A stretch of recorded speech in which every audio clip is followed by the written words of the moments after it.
ಮಣ್ಣೊಬ್ಬರಿ. ಸ್ವಚ್ಛಂದ ಪರಿಸರ, free free free. ಪ್ರಕೃತಿ ನಮಗೆ ಕೊಟ್ಟಿರುವ ಅತಿ ದೊಡ್ಡ ಗ್ಯಾರಂಟಿಗಳೆಂದರೆ ಅವು ನಮ್ಮ ನೈಸರ್ಗಿಕ ಸಂಪನ್ಮೂಲಗಳು.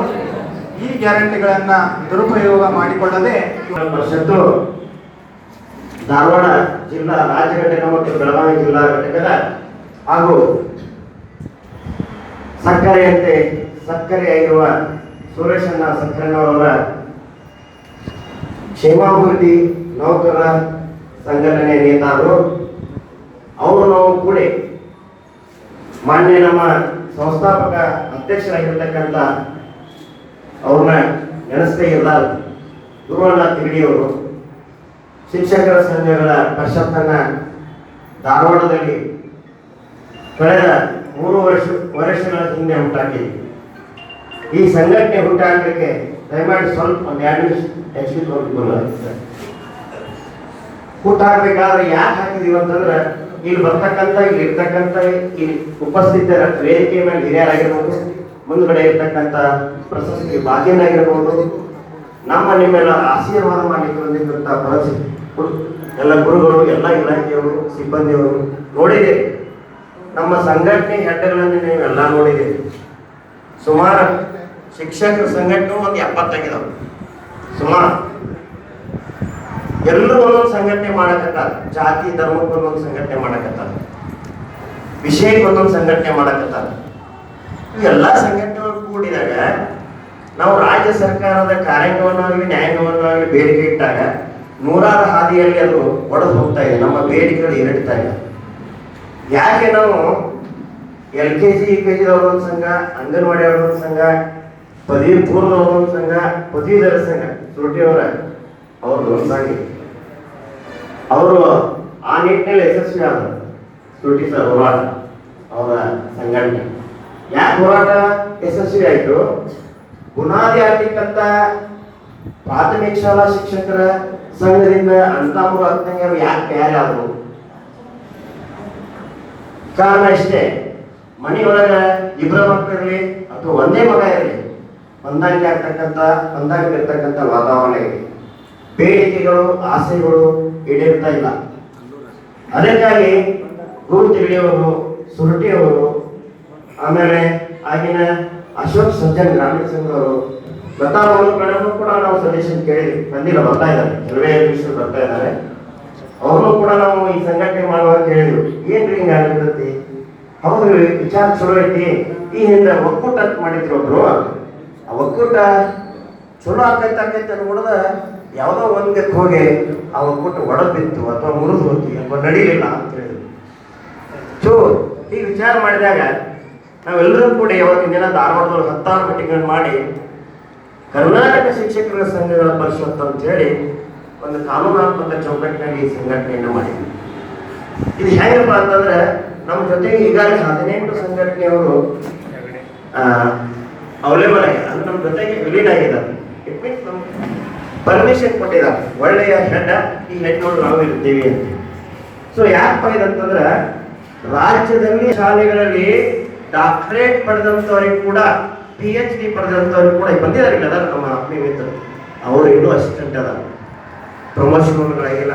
ಇದನ್ನು ಬಹಳ ಮಂದಿ ಹೇಳಿಸಿದವು, ಹೇಳಿದವು, ಎಲ್ಲ ಮಾಡಿದವರು, ಕೇಳಿದವು, ಕಡೆ ಇಂಪ್ಲಿಮೆಂಟ್ ಆಗೋದು. ಸೊ ಅವರಿಗೆ ನ್ಯಾಯ ಸಿಗ್ತಾ ಇಲ್ಲ, ಪದವೀಧರಿಗೂ ನ್ಯಾಯ ಸಿಗ್ತಾ ಇಲ್ಲ.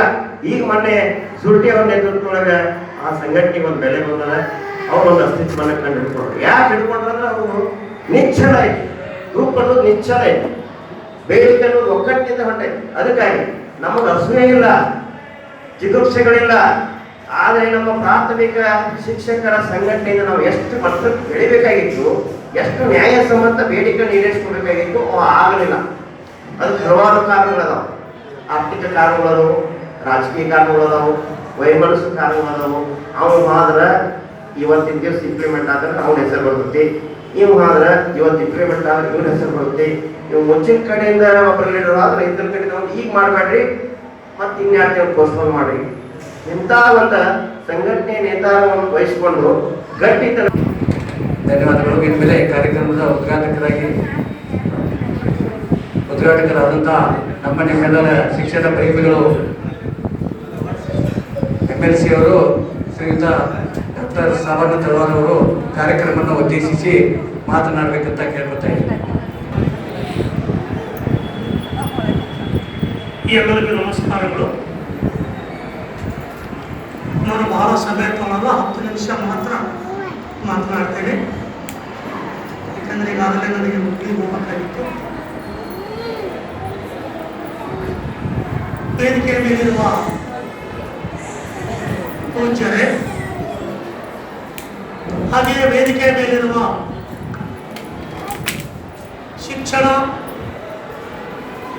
ಶಿಕ್ಷಕರ ಸಂಘಟನೆಗಳ ಪದಾಧಿಕಾರಿಗಳೇ ಹಾಗೂ ಇಲ್ಲಿ ಸೇರಿರ್ತಕ್ಕಂಥ ಎಲ್ಲ ಶಿಕ್ಷಕ ಬಾಂಧವರೇ,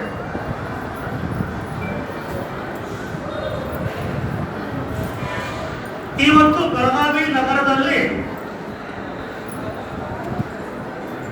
ಬೇರೆ ಬೇರೆ ಜಿಲ್ಲೆಗಳ ಮತ್ತು ತಾಲೂಕುಗಳಿಂದ ಬಂದಿರತಕ್ಕಂಥ ಶಿಕ್ಷಕ ಬಾಂಧವರು ನಾವಿಲ್ಲಿ ಸೇರಿದ್ದೇವೆ.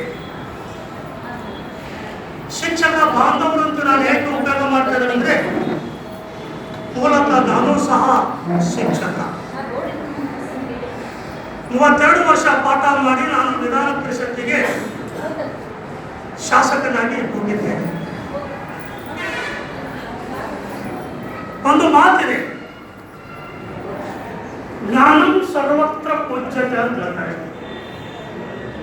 ಜ್ಞಾನಂ ಸರ್ವತ್ರ ಪೂಜ್ಯತೆ, ಜ್ಞಾನವು ಸರ್ವಕಾಲಿಕವಾಗಿ ಪೂಜನೀಯ ಅಂತ ಹೇಳ್ತಾರೆ.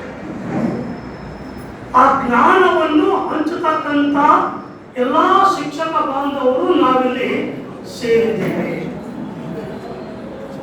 ಅಂದರೆ ಸಮಾಜದಲ್ಲಿ ಶಿಕ್ಷಕರಿಗೆ ಇರ್ತಕ್ಕಂಥ ಸ್ಥಾನ, ಮಾನ, ಗೌರವ ಇವತ್ತಿನವರೆಗೂ ಬಹಳ ವಿಶಿಷ್ಟವಾಗಿ ಮತ್ತು ಪ್ರತ್ಯೇಕವಾಗಿದ್ದನ್ನು ನಾವು ಗಮನಿಸ್ತೀವಿ ಮತ್ತು ಅನುಭವಿಸ್ತಾ ಇದ್ದೇವೆ. ಆದರೆ ಇವತ್ತಿನ ಮೂಲ ಕಾರ್ಯಕ್ರಮ ಮಂಜುನಾಥ್ ಅವರು ಹೇಳಿದರು, ನಮ್ಮ ಸ್ವರಾಜ್ ಅವರು ಹೇಳಿದರು, ಅವರ ಬೇಡಿಕೆಗಳ ಬಗ್ಗೆ ಹೇಳಿದರು.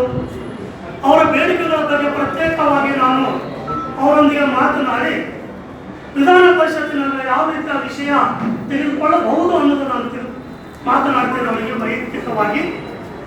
ಏಕೆಂದರೆ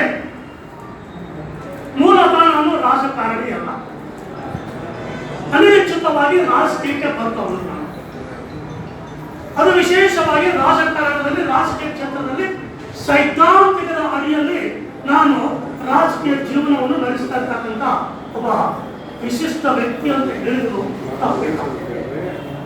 ಏಕೆಂದರೆ ಇವತ್ತು ಶಿಕ್ಷಣ ಕ್ಷೇತ್ರ ನನಗಾಗಲೇ ಹೇಳಿದೆ, ಜ್ಞಾನಂ ಸರ್ವತ್ರ ಪೂಜ್ಯತೆ. ಗುರುದೇವ ಗುರುಬ್ರಹ್ಮ ಏನೆಲ್ಲ ಹೊಗಳ್ತಾರೆ, ಅದು ಕೇವಲ ಸೆಪ್ಟೆಂಬರ್ 5ನೇ ತಾರೀಕು ಮಾತ್ರ. ಮತ್ತೆ 365 ದಿವಸ ನಾವು ಬಸ್ ಹಿಡ್ಕೊಂಡು ಹೋಗೋದು, ಆಟೋ ಹಿಡ್ಕೊಂಡು ಹೋಗೋದು, ಟೂ ವೀಲರ್ ಹೋಗೋದು, ಮೊದಲೆಲ್ಲ ಸೈಕಲ್ ಮೇಲೆ ಹೋಗ್ತಿದ್ರು. ಇದು ತಪ್ಪಿದ್ದಲ್ಲ. ಒಂದು ಕಾಲ ಇತ್ತು, ಬಡ ಮೇಷ್ಟ್ರು ಅಂತ ಕರೀತಾರೆ. ಮೇಷ್ಟ್ರು ಅಂತ ಯಾರು ಬಡವರಲ್ಲ, ಆದರೆ ಬಡ ಮೇಷ್ಟ್ರು ಅಂತಕ್ಕಂಥ ಕಡೆಗಣಿಸಲ್ಪಟ್ಟಂತ ಒಂದು ಶಬ್ದ ಇದೆಯಲ್ಲ ಸಮಾಜದಲ್ಲಿ, ಇವತ್ತಿನವರೆಗೂ ನಮ್ಮನ್ನು ಆ ರೀತಿಯಾಗಿ ನೋಡ್ತಾರೆ. ಏನು ಮಾಡ್ತೀವಿ? ನಾ ಟೀಚರ್ ಇದ್ದೀನಿ, ನಾ ಶಿಕ್ಷಕ ಇದ್ದೀನಿ, ನಾ ಮಾಸ್ತರ್ ಇದ್ದೀನಿ. ಹೌದಾ? ಮಾಸ್ತರ? ನಾ ಯೂನಿವರ್ಸಿಟಿ ಪ್ರೊಫೆಸರ್ ಇದ್ದರೂ ಸಹಿತ ಮಾಸ್ತರ್ ಇದ್ದರು, ಪ್ರೈಮರಿ ಸ್ಕೂಲ್ ಟೀಚರ್ಗೂ ಸಹಿತ ಮಾಸ್ತರ್ ಇರ್ತಾರೆ. ಅಂದರೆ ನೋಡ್ತಕ್ಕಂಥ ರೀತಿನೇ ಬೇರೆ ಇರ್ತಾರೆ. ನಾನು ಬಹಳ ಹಂತದಲ್ಲಿ ಅನುಭವಿಸಿದ್ದೇನೆ. ಇವತ್ತು ಸೀನಿಯರ್ IAS ಆಫೀಸರ್ಗಳಿಂದ ಮಂತ್ರಿಗಳವರೆಗೆ ನಾವೆಲ್ಲ ಇಂಟ್ರಾಕ್ಷನ್ ಮಾಡ್ತಕ್ಕಂತೆ ಅವ್ರಿಗೆ ಯಾವಾಗೆಲ್ಲ ಏನೆಲ್ಲ ಯಾವ್ದಾರು ಬೇಕು ಚೆನ್ನಾಗಿ ಎಳೆದಾಡ್ತೇವೆ. ಅದು ಸರ್ಕಾರ ಕೊಟ್ಟಿರ್ತಕ್ಕಂಥ, ಡಾಕ್ಟರ್ ಬಾಬಾ ಸಾಹೇಬ್ ಅಂಬೇಡ್ಕರ್ ಕೊಟ್ಟಿರ್ತಕ್ಕಂಥ ಅಧಿಕಾರ. ಆದರೆ ಇದು ಒಂದು ಕಾರ್ಯಕ್ರಮ ನಡೀತಾ ಇದೆ. ಯಾವ ಕಾರ್ಯಕ್ರಮ ಅಂದರೆ ಶಿಕ್ಷಣದ ಬಲವರ್ಧನೆಯ ಕಾರ್ಯಕ್ರಮ. ಬಲವರ್ಧನೆಯ ಕಾರ್ಯಕ್ರಮ ನನ್ನ ಪ್ರಕಾರ ಇಂಗ್ಲಿಷ್ನಲ್ಲೂ ಇದು ಸ್ಟ್ರೆಂಥನಿಂಗ್ ಅಂತ ಆಗ್ತದೆ. If I am wrong just ನನಗೆ ಕರೆಕ್ಟ್ ಮಾಡಿ. ಸ್ಟ್ರೆಂಥನಿಂಗ್, ಬಲವರ್ಧನೆ ಯಾವಾಗ ಮಾಡಬೇಕಾಗ್ತಂದ್ರೆ ಶಿಕ್ಷಣವು, ಅಲ್ಲಿ ಶಿಕ್ಷಣ ಕ್ಷೇತ್ರವು ಅದು ಕುಂಠಿತಗೊಂಡಾಗ, ಶಿಕ್ಷಣ ಕ್ಷೇತ್ರವು ಅದು ವೀಕ್ ಆಗಿದೆ ಅಂತೀವಲ್ಲ, ಆಗ ಬಲವರ್ಧನೆ ಮಾಡ್ತಕ್ಕಂಥ ಸಂದರ್ಭ ಬರುತ್ತದೆ. ಸರ್ಕಾರದ ಆಯೋಜಿತವಾಗಿರ್ತಕ್ಕಂಥ ಈ ಕಾರ್ಯಕ್ರಮ, ಇದರ ಅರ್ಥ ಶಿಕ್ಷಣ ಕ್ಷೇತ್ರವು ಇವತ್ತು ಬಹಳ ಕುಂಠಿತಗೊಂಡಿದೆ, ಬಹಳ ಕನಿಷ್ಠ ಪ್ರಮಾಣದಲ್ಲಿ ಮಟ್ಟಿಗೆ ಹೋಗಿದೆ ಅನ್ನೋದಕ್ಕಾಗಿ ಇದು ಒಂದು ತೋರಿಸದೆ, ಇದರ ಬಲವರ್ಧನೆಗಾಗಿ, ವಿಶೇಷವಾಗಿ ಸರ್ಕಾರಿ ಶಾಲೆಗಳ ಬಲವರ್ಧನೆಗಾಗಿ ಒಂದು ಕಾಲ ಇತ್ತು. ಸರ್ಕಾರಿ ಶಾಲೆಗಳಲ್ಲಿ ಓದುವುದಂದರೆ ಇವತ್ತಿನವರೆಗೂ ಸಹ ಸರ್ಕಾರಿ ಶಾಲೆಗಳಲ್ಲಿ ಓದುವುದೇ ಒಂದು ಅವಕಾಶ ಅಂತ ನಾವು ತೋಳ್ತಾ ಇದ್ದೀವಿ. ಆದರೆ ಇವತ್ತು ಪಾಲಕರನ್ನು ಒಳಗೊಂಡು ಸರ್ಕಾರಿ ಶಾಲೆಗಳಿಗೆ ಓದುವುದು, ಕಳಿಸುವುದು ಅಂದರೆ ಅದು ಒಂದು ಪನಿಷ್ಮೆಂಟ್ ಅಂತ ತೋಳ್ತಾರೆ. ಲಾಸ್ಟ್ ಚಾಯ್ಸ್ ಸರ್ಕಾರಿ ಶಾಲೆಗಳಂದ್ರೆ ಲಾಸ್ಟ್ ಚಾಯ್ಸ್ ಅಂತ ತೋಳ್ತಾರೆ. ನಾನು ಸರ್ಕಾರಿ ಶಾಲೆಯಲ್ಲಿ ಓದ್ತವರು. 1981ರಲ್ಲಿ SLCಯಲ್ಲಿ 3 ಜನ SLC ಪಾಸ್ ಆಗಿದ್ದರು. 3 ಜನ ನಮ್ಮ ಶಾಲೆಯಲ್ಲಿ. ಆ 3 ಜನ ಥರ್ಡ್ ಕ್ಲಾಸ್ ಪಾಸ್ ಆಗಿದ್ದರು. ಆ 3 ಥರ್ಡ್ ಕ್ಲಾಸ್ನಲ್ಲಿ ನಾನು ಒಬ್ಬ ಥರ್ಡ್ ಕ್ಲಾಸು 45% ತಗೊಂಡೆ. ಅದೇ 45% ತಗೊಂಡಿರ್ತಕ್ಕಂಥ ಸರ್ಕಾರಿ ಶಾಲೆಯಲ್ಲಿ ಓದಿರ್ತಕ್ಕಂಥ ಒಬ್ಬ ವಿದ್ಯಾರ್ಥಿ ವಿಶ್ವವಿದ್ಯಾಲಯದಲ್ಲಿ ಚಿನ್ನದ ಪದಕ, ಫಸ್ಟ್ ರ್ಯಾಂಕ್, ಒಂದು ಗೋಲ್ಡ್ ಮೆಡಲ್ ತಗೋತಾನೆ. ಗವರ್ನರ್ ಇಂದ ಚಿನ್ನದ ಪದಕ ಹಾಕೊಳ್ತಾನೆ. ಮತ್ತು ಅದೇ ಗೌರವಾನ್ವಿತ ಗವರ್ನರ್ ಮುಖಾಂತರ ಶಿಕ್ಷಣ ಕ್ಷೇತ್ರದಿಂದ ಒಂದೇ ಇರುತ್ತದೆ. ಶಿಕ್ಷಣ ಕ್ಷೇತ್ರಕ್ಕೆ ಒಂದೇ ನಾಮಿನೇಟೆಡ್ ವಿಧಾನ ಪರಿಷತ್ತಿಗೆ ಹೋಗ್ತಾನೆ. ಅದೇ ಸರ್ಕಾರಿ ಶಾಲೆ ಓದಿರ್ತಕ್ಕಂಥ ತಳವಾರ ಸಾಧನೆ. ಇವತ್ತು IAS KS ಆಫೀಸರ್ ತಗೊಂಡ್ರೆ, ವಿಶ್ವವಿದ್ಯಾಲಯದಲ್ಲಿ ಕೆಲಸ ಮಾಡ್ತಕ್ಕಂಥ ದೊಡ್ಡ ದೊಡ್ಡ ಪ್ರಾಧ್ಯಾಪಕರು ತಿಳ್ಕೊಂಡ್ರೆ ಅವರು ಓದಿದ್ದು ಸರ್ಕಾರಿ ಶಾಲೆಗಳಲ್ಲಿ ಓದಿರ್ತಾರೆ. ನಮ್ಮ ನಿಮ್ಮಂತೆ ಎಲ್ಲ ಶಿಕ್ಷಕರುಗಳ ಕೈಯಲ್ಲಿ ಓದಿರ್ತಾರೆ. ನಾನು ಬೆಳಗಾವಿಯಲ್ಲಿ ಇದ್ದಾಗ, ಬೆಳಗಾವಿ ಅಧಿವೇಶನ ನಡೀತಿರ್ಬೇಕಾದಾಗ, ಈ ಹಿಂದಿನ ವರ್ಷ ಅದಕ್ಕಿಂತ ಹಿಂದಿನ ವರ್ಷದಲ್ಲಿ ಒಂದು ವಿಷಯ ತೆಗೆದುಕೊಂಡಿದ್ದೆ. ಏನು ವಿಷಯ ತೆಗೆದುಕೊಂಡಿದ್ದೆ ಅಂದ್ರೆ, BO ಆಫೀಸ್ಗಳಿಗೆ ಹೋದಾಗ ಶಿಕ್ಷಕರಿಗೆ BOಗಳು ಮತ್ತು BOಗಳ ಕಚೇರಿಗಳಲ್ಲಿ ಕೆಲಸ ನಾನು ನೇರವಾಗಿ ಮಾತಾಡ್ತಾ ಇದ್ದೇನೆ. ಕೆಲವರು BOಗಳ DDPಗಳ ಏಜೆಂಟರು ಸಹ ಇಲ್ಲಿರ್ತಾರೆ. ಅದು ನನಗೆ ಗೊತ್ತಿದೆ. ಅವರಿಗೆ ಬಹುಪರಾಕ್ ಅಂತಕ್ಕಂಥದ್ದೇ ನಾವೊಂದು ದೊಡ್ಡ ಸಾಧನೆ ಅಂತ ನಾವು ತಿಳ್ಕೊಂಡಿದ್ದೇವೆ. ಅಂಥವ್ರ ಬಗ್ಗೆ ನಾನು ತಿಳಿದು ನೇರವಾಗಿ ಶಿಕ್ಷಣ ಮಾಡ್ತಕ್ಕಂಥ, ಪಾಠ ಮಾಡ್ತಕ್ಕಂಥ ಶಿಕ್ಷಕರ ಕುರಿತು ಮಾತಾಡ್ತೇನೆ. ಅವರು BO ಆಫೀಸ್ಗಳಿಗೆ ಹೋದಾಗ ಟೇಬಲ್ ಮೇಲೆ ಕಾಲಿಟ್ಟು ಅಥವಾ ಟೇಬಲ್ ಎದುರುಗಡೆ ಶಿಕ್ಷಕರನ್ನು ನಿಲ್ಲಿಸಿ ಅಲ್ಲಿರ್ತಕ್ಕಂಥ BO ಮತ್ತು ಕ್ಲರ್ಕ್ಗಳು ಮಾತನಾಡ್ತಾರೆ. ಇದು ಯಾವ ರೀತಿಯಾಗಿರ್ತಕ್ಕಂಥ BOಗಳು ಮತ್ತು ಅವರ ಸಿಬ್ಬಂದಿ ಮತ್ತು ಶಿಕ್ಷಕರಿಗೆ ಕೊಡ್ತಕ್ಕಂಥ ಯಾವ ರೀತಿಯಾಗಿರ್ತಕ್ಕಂಥ ಗೌರವ ಅಂತ ನಾನು ಕೇಳಿದ್ದೆ. ಅದು ಬಹಳ ವೈರಲ್ ಆಗಿತ್ತು. ನಮ್ಮ ಸೊರಟರಿಗೆ ಗೊತ್ತಿರಬೇಕು ವಿಷಯ. ನಾನು ಹೇಳಿದೆ, ಅದೇ ಶಿಕ್ಷಕರ ಕೈಯಲ್ಲಿ ಇವರು ಓದಿರ್ತಾರೆ. ನಮಗೆ ಇನ್ಕ್ರಿಮೆಂಟ್ ಬಂದಿಲ್ಲ, ನಮಗೆ ಪ್ರಮೋಷನ್ ಸಿಕ್ಕಿಲ್ಲ, ಪೆನ್ಷನ್ ಸಿಕ್ಕಿಲ್ಲ, ಯಾವುದೋ ಒಂದು ಶಿಕ್ಷಕರ ಕಾರಣಗಳಿಗಾಗಿ ನಮ್ಮ ಶಿಕ್ಷಕರು ಆ ಕಚೇರಿಗಳಿಗೆ ಹೋಗ್ತಾರೆ.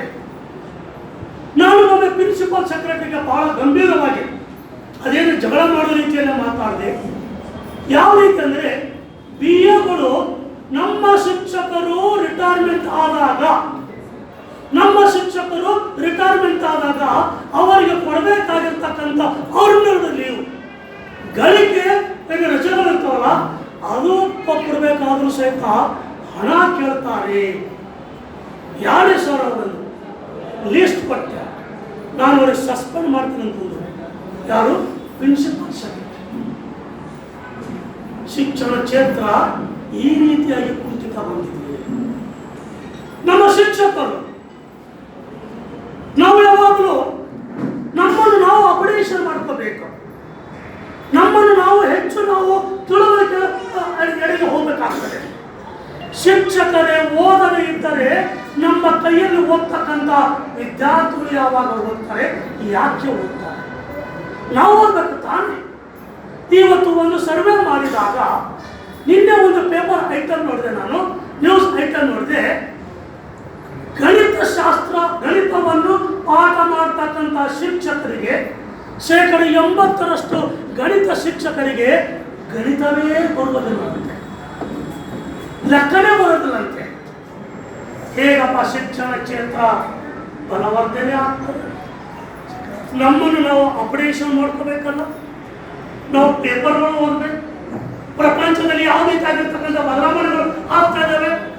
ಇಡೀ ಜೀವನದ ನಾನು ಶಿಕ್ಷಣದಲ್ಲಿ ಕಳೆದೆ, ಸಂಶೋಧನೆಯಲ್ಲಿ ಕಳೆದೆ, ಇಡೀ ಜೀವನದಲ್ಲಿ ನಾನು ಓದೋದ್ರಲ್ಲಿ ಬರವಣಿಗೆಯಲ್ಲಿ ಕಳೆದೆ.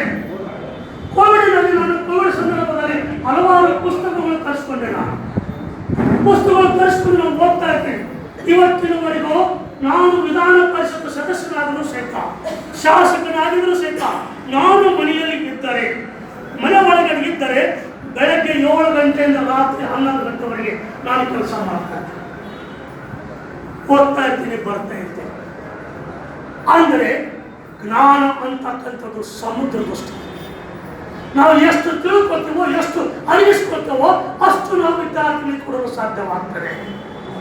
ಅಂದರೆ ನಮ್ಮ ಶಿಕ್ಷಕರು ನಾವಲ್ಲಿ ಅಪ್ಡೇಷನ್ ಆಗಬೇಕಾಗ್ತದೆ. ನಮ್ಮ ಶಿಕ್ಷಕರು ಜ್ಞಾನವರ್ಧನೆ ಆಗಬೇಕಾಗ್ತದೆ.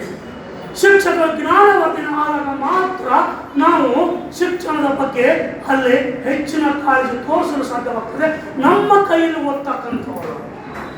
ಏಕೆಂದರೆ 2 ಉದಾಹರಣೆ ಕೊಟ್ಟು ನನ್ನ ಮಾತು ಮುಗಿಸ್ತೇನೆ. ನಾನು ವಿಧಾನ ಪರಿಷತ್ತಿಗೆ ಅನಿರೀಕ್ಷಿತವಾಗಿ ಶಾಸಕನಾಗಿ ಹೋದೆ. ನಾನು ಕನಸಿನಲ್ಲಿ ನೆಲೆಸಿರಲಿಲ್ಲ ಸಹಿತ. ಮನೆಗೆ ಬಂದು MLC ಮಾಡಿದ್ರು. ನಾನು ವಿಶ್ವವಿದ್ಯಾಲಯದಲ್ಲಿ ಪಾಠ ಮಾಡ್ತಕ್ಕಂಥ ಅವ ಕಟ್ಟುನಿಟ್ಟಿನ ಶಿಕ್ಷಕ. ತಳವಾರ ಸಾಬನ್ ಅಂದ್ರೆ ಆತನ ಒಂದು ಹೆಸರೇ ಬೇರೆ ಇತ್ತು ವಿಶ್ವವಿದ್ಯಾಲಯ. ಆದರೆ ವಿಧಾನ ಪರಿಷತ್ತಿಗೆ ಕಳಿಸಿದ್ರು. ವಿಧಾನ ಪರಿಷತ್ ಹೋಗಿ ಏನು ಮಾಡಬೇಕು? ನಾನು ಮೂಲತಃ ಶಿಕ್ಷಕ, ರಾಜಕಾರಣಿ ಅಲ್ಲ. ಹಣದ ಬಗ್ಗೆ ನಾನು ಯೋಚನೆ ಮಾಡಿಲ್ಲ. ಇವತ್ತಿನವರೆಗೆ ₹1 ನಾನು ಮುಟ್ಟಿಲ್ಲ. ಬಹಳ ನೇರವಾಗಿ ಹೇಳ್ಕೋಬಹುದು. ನಾನು ಹೆಂಡತಿನಿಗೆ ಶಿಕ್ಷಕಿದ್ದಾರೆ, ಯಾರಿಂದಲೂ ಹೇಳಿಸ್ತಾ ಇರ್ತಾರೆ. ಇವತ್ತಿನವರೆಗೆ ವರ್ಗಾವಣೆ ಆಗಲಿ ಡೆಪ್ಯುಟೇಷನ್ ಆಗಿ ಕೊಡಿಸಿಲ್ಲ ನನ್ನ ಹೆಂಡತಿ. ನಾನು MLC. ನಾವು ಸಿಟಿಯಲ್ಲಿ 10 ವರ್ಷ 20 ವರ್ಷ ಅದು ಒಂದು ಶಬ್ದದ ಎಕ್ಸೆಸ್ ಟೀಚರ್ಸ್ ಆಗಿ ಹೊರಬಂದ್ರೆ ಮಾತು ಬರ್ತಾರೆ. ಆದರೆ ಇವತ್ತಿನವರೆಗೆ ನಾನು ಆ ರೀತಿಯಾಗಿ ಸದಸ್ಯಲ್ಲ. ಅಲ್ಲೇ ಹೋದೆ. ನಾನು ವಿಧಾನ ಪರಿಷತ್ತಿಗೆ ಹೋದಾಗ ವಿಧಾನ ಪರಿಷತ್ತಿನಲ್ಲಿ 7 ಜನ ಪದವೀಧರ ಶಿಕ್ಷಣ ಕ್ಷೇತ್ರದಿಂದ ಆಯ್ಕೆ ಆಗಿರ್ತಾರೆ. ಹೆಚ್ಚು ಕಡಿಮೆ ನಮ್ಮ ಶಿಕ್ಷಕರೇ ಆಯ್ಕೆ ಮಾಡಿರ್ತಾರೆ. 7 ಜನ ಶಿಕ್ಷಕರು ಶಿಕ್ಷಕ ಕ್ಷೇತ್ರಗಳಿಂದ ಆಯ್ಕೆ ಬಂದಿರ್ತಾರೆ. 14 ಜನ ಅಲ್ಲಿ ವಿಧಾನ ಪರಿಷತ್ತಿನ ಸದಸ್ಯರು ಶಾಸಕರಿರ್ತಾರೆ. ಅವರು ಚರ್ಚೆ ಮಾಡ್ತಾ ಇದ್ದಾರೆ. ಒಂದು ಮಾತಿದೆ, ವಿಧಾನಸಭೆಯಲ್ಲಿ MLAಗಳು ವಿಧಾನಸಭೆಯಲ್ಲಿ ರೈತರ ಬಗ್ಗೆ ಹೆಚ್ಚಿನ ಚರ್ಚೆ ಆಗ್ತದೆ, ವಿಧಾನ ಪರಿಷತ್ತಿನಲ್ಲಿ ಶಿಕ್ಷಕರ ಬಗ್ಗೆ ಹೆಚ್ಚಿನ ಚರ್ಚೆ ಆಗ್ತದೆ. ಇದು ಸಾಮಾನ್ಯವಾಗಿ ನಡೀತಕ್ಕಂಥ ಡೆಲಿವರೇಷನ್ಸ್. ಮತ್ತು ಅಲ್ಲಿ ಪಕ್ಷಾತೀತವಾಗಿ, ಏಕೆಂದರೆ ಒಂದು ಪಕ್ಷದ ವ್ಯಕ್ತಿಯು ಶಾಸಕರು, ಮಾನ್ಯ ಶಾಸಕರು ಒಂದು ವಿಷಯ ತೆಗೆದುಕೊಂಡ್ರೆ ಎಲ್ಲರೂ ಮಾತಾಡ್ತಾರೆ. ಏಕೆಂದರೆ ಅವರಿಗೆ ಶಿಕ್ಷಕರೇ ವೋಟರ್ಸ್. ಹೀಗಾಗಿ ನಾವು ಟಿವಿಯಲ್ಲಿ ಬರಬೇಕು, ನಾವು ಬರಬೇಕು. ಕಾಂಪಿಟೇಷನ್ ಮೇಲೆ ಪಕ್ಷಾತೀತವಾಗಿ ಮಾತಾಡ್ತಾರೆ. ಅದು ಒಂದು ವಿಷಯ. ನಾನಲ್ಲಿ ನೋಡಿದೆ, ಎಲ್ಲರೂ ಖಾಸಗಿ ಸಂಸ್ಥೆಗಳ ಬಗ್ಗೆ, ಯಾರು ತಪ್ಪು ತಿಳ್ಕೊಬೇಡಿ, ಖಾಸಗಿ ಸಂಸ್ಥೆಗಳ ಬಗ್ಗೆ ಮಾತಾಡ್ತಾರೆ. ಖಾಸಗಿ ಸಂಸ್ಥೆಗಳಿಗೆ ಪೋಸ್ಟ್ ಸ್ಯಾಂಕ್ಷನ್ ಆಗಬೇಕು, ಅವರಿಗೆ ಗ್ರಾಂಟ್ ಕೊಡಬೇಕು, ಇವೆಲ್ಲವೂ ನಡೀತಾ ಇತ್ತು. ನಾನು ವಿಶ್ವವಿದ್ಯಾಲಯದಲ್ಲಿ ಕೆಲಸ ಮಾಡ್ತೇವೆ. ಇದು ಯಾವುದೂ ನನಗೆ ಸಂಬಂಧ ಇಲ್ಲ. ನಾನೇನು ಮಾಡಬೇಕು? ಶಾಸಕನಾಗಿ ಬಂದೆ, ಇನ್ನೇನು ಮಾಡಬೇಕಂತ ಹೇಳಿ ಯೋಚನೆ ಮಾಡಿದಾಗ ನನಗನ್ನಿಸ್ತು, ನನಗೂ ಒಂದು ಕ್ಷೇತ್ರ ಖಾಲಿ ಇದೆ, ನನಗಾಗಿಯೇ ಒಂದು ಕ್ಷೇತ್ರ ಖಾಲಿ ಇದೆ. ನನಗಾಗಿ ಅಂತ ಹೇಳ್ತಾಗಿಲ್ಲ. ಅದು ಯಾವುದಂದ್ರೆ ಸರ್ಕಾರ ನಡೆಸ್ತಕ್ಕಂಥ ಸರ್ಕಾರಿ ಶಾಲೆಗಳು ಮತ್ತು ಕಾಲೇಜುಗಳು. ಅದ್ರ ಬಗ್ಗೆ ಯಾರೂ ಮಾತಾಡೋದಿಲ್ಲ, ಅಲ್ಲಿ ಯಾರೂ ಹೋಗೋದಿಲ್ಲ. ಯಾಕಂದ್ರೆ ಅಲ್ಲಿ ಬರೋರೆಲ್ಲರೂ SC ST ಹುಡುಗರು, ಅಲ್ಲಿ ಬರೋರೆಲ್ಲರೂ OBC ಹುಡುಗರು, ಅಲ್ಲಿ ಬರೋರೆಲ್ಲರೂ ವಿದ್ಯಾರ್ಥಿನಿಯರು, ಅದು ಗ್ರಾಮೀಣ ಪ್ರದೇಶದ ಮಕ್ಕಳು. ಅವ್ರ ಬಗ್ಗೆ ಯಾರೂ ಇಲ್ಲ. ಸರಿ, ನಾನು ಅಲ್ಲಿಂದ ಪ್ರಾರಂಭ ಮಾಡಿದೆ ನನ್ನ ಅಶ್ವಮೇಧ.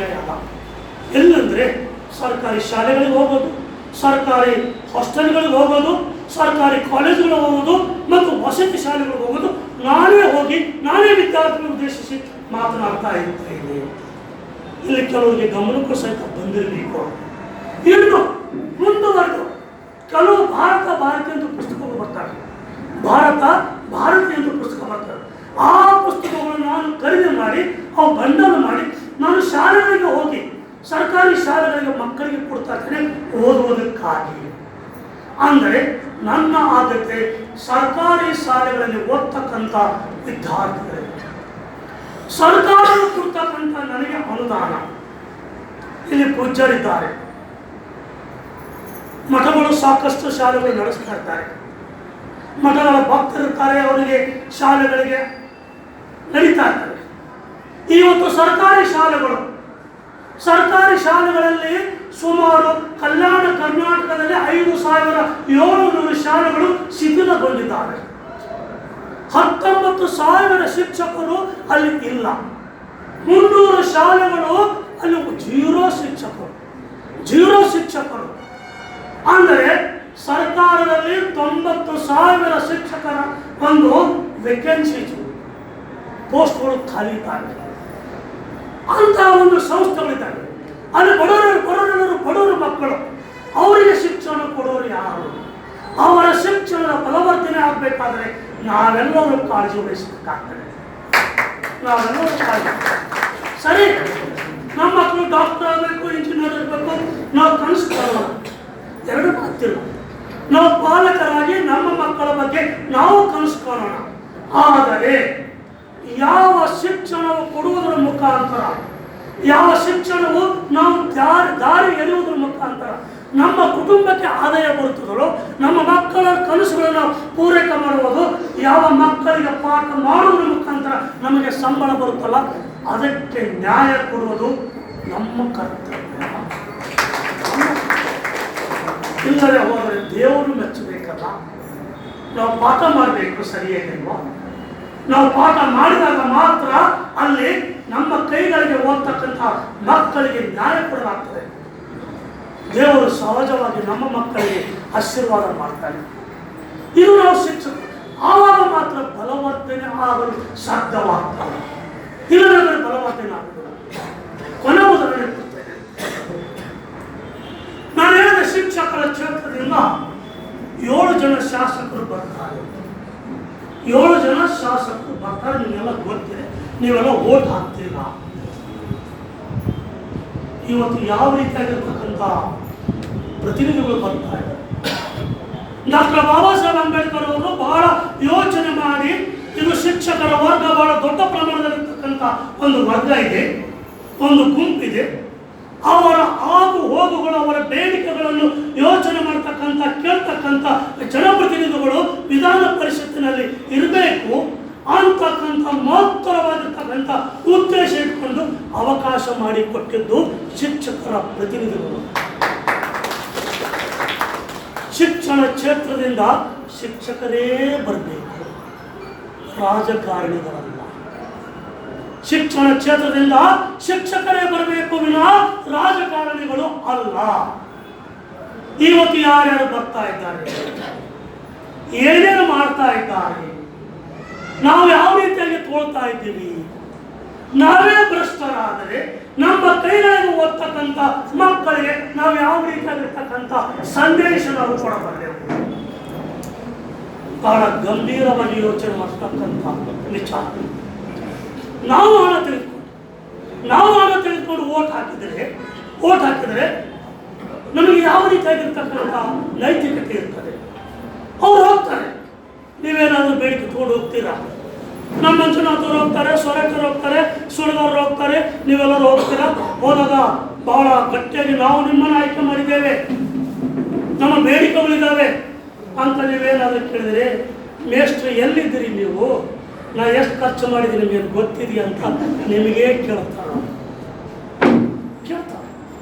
ಅವಾಗ ನೀವೇನು ಉತ್ತರ? ಇವತ್ತು ಸರ್ಕಾರದಲ್ಲಿ ಸುಮಾರು 35 ವಿಭಾಗಗಳಿದ್ದಾವೆ, ಡಿಪಾರ್ಟ್ಮೆಂಟ್ಸ್. 35 ಡಿಪಾರ್ಟ್ಮೆಂಟ್ ಇದ್ದಾವೆ. ಶಿಕ್ಷಣ ಕ್ಷೇತ್ರ ಒಂದು ಡಿಪಾರ್ಟ್ಮೆಂಟ್ ಮಾತ್ರ. ಆದರೆ ಶಿಕ್ಷಣ ಕ್ಷೇತ್ರದಿಂದ 7 ಜನ ಜನಪ್ರತಿನಿಧಿಗಳು ಯಾಕೆ ಕೊಟ್ಟಿದ್ದಾರೆ? ಶಿಕ್ಷಣಕ್ಕೆ ಇರ್ತಕ್ಕಂಥ ಗೌರವ ಅಷ್ಟಿದೆ, ಶಿಕ್ಷಕರಿಗೆ ಇರ್ತಕ್ಕಂಥ ಗೌರವ ಅಷ್ಟಿದೆ. ಅದನ್ನು ನಾವು ಉಳಿಸ್ಕೋಬೇಕಾಗ್ತದೆ. ಇವತ್ತು ನಾನು ರಾಷ್ಟ್ರಕ್ಕೆ ನೋಡ್ತೇನೆ, ದೇರ್ ಆಲ್ ಸೀಸನ್ಡ್ ಪೊಲಿಟಿಷಿಯನ್ಸ್. ಇವತ್ತು ನಮ್ಮ ಬೆಳಗಾವಿ ಜಿಲ್ಲೆಯಲ್ಲಿ ನೋಡ್ತಾ ಇರ್ತೇವೆ, ಎಂತೆಂಥ ಅತಿರಥ ಮಾರಕ ಇವತ್ತು ರಾಜಕಾರಣಿಗಳು ಇದ್ದಾರೆ. ಅವರ ಮಧ್ಯದಲ್ಲಿ ನಾವು ಹೋಗಿದ್ದೇವೆ. ಆದರೆ ಒಂದು ಮಾತ್ರ ಅವರಿಗೆ ಅರಿವಿದೆ, ಈತ ಶಿಕ್ಷಕ, ಪ್ರಾಧ್ಯಾಪಕ, ಪ್ರೊಫೆಸರ್, ಡಾಕ್ಟರೇಟ್, ಸರ್ ಅಂತ ಮಾತಾಡ್ತಾರೆ. ಇದು ಶಿಕ್ಷಕರಿಗೆ ಇರ್ತಕ್ಕಂಥ ಗೌರವ. ಇದನ್ನು ನಾವು ಉಳಿಸ್ಕೊಂಡಾಗ, ಇದಕ್ಕೆ ಬದ್ಧತೆ ಇದ್ದಾಗ ಈ ಶಿಕ್ಷಣದ ಬಲವರ್ಧನೆ ಆಗುತ್ತದೆ ಅಂತ ನಾನು ಹೇಳ್ತಾ, ಇವತ್ತು ಶಿಕ್ಷಕ ಬಾಂಧವರಿಗೆ ಭೇಟಿ ಆಗಬೇಕಂತ ಬಹಳ ದಿವಸಗಳಿಂದ ಇತ್ತು ನನಗೆ. ಈ ಶಿಕ್ಷಕರ ಒಂದು ದಿನಾಚರಣೆಗೆ ಬರಬೇಕಂತ ಯೋಚನೆ ಮಾಡ್ತಾ ಇರ್ತೇನೆ. ಅಲ್ಲೆಲ್ಲ ಬಹಳಷ್ಟು ಜನ ರಾಜಕಾರಣಿಗಳಿರ್ತಾರೆ. ಶಾಲ್ ಹೊಸೋದು, ಅವರಿಗೆ ಹೂವಿನ ಹಾರ ಹಾಕೋದು, ಇದರಲ್ಲೇ ಸಮಯ ಕಳೀತದೆ. ಯಾರಿಗೆ ಮಾತಾಡೋಕ್ಕೆ ಟೈಮ್ ಇಲ್ಲ ಮತ್ತು ಕೇಳೋಕ್ಕೆ